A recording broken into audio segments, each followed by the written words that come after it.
Magandang hapon mga ka-happy hour. Narito ang mga balita para sa MBC TV Network News Update 3 PM edition.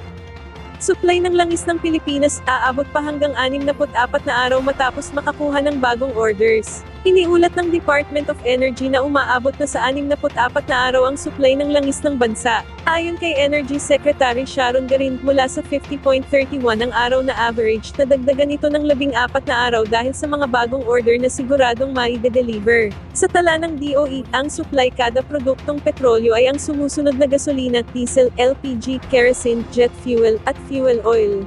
Gayunman, nilinaw ng kalihim na hindi kayang mag-imbak ng 70 hanggang 120 araw na supply dahil sa limitadong storage at tuloy-tuloy na konsumo. Dagdag pa niya at nag-iiba ang katiyakan ng delivery depende sa bansang pinanggagalingan at uri ng kontrata. Sa kabila nito, tiniyak ng DOE na nananatiling sapat ang supply, habang patuloy ang pagkuha ng karagdagang langis sa gitna ng tensyon sa gitnang silangan. Samantala, sa Showbiz Spotted, Coronation Night ng Miss Universe Philippines 2026, inilipat sa bagong petsa.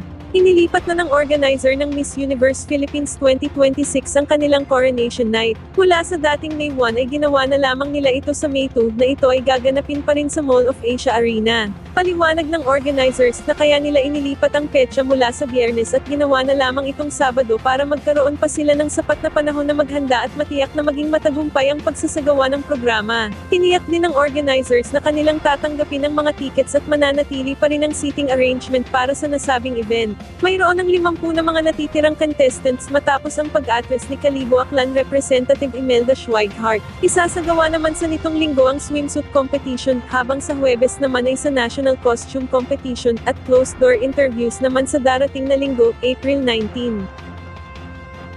At yan ang mga balita para sa MBC TV Network News Update 3 PM edition. Abangan ang mga susunod na balitaan mamaya para sa 4 PM edition.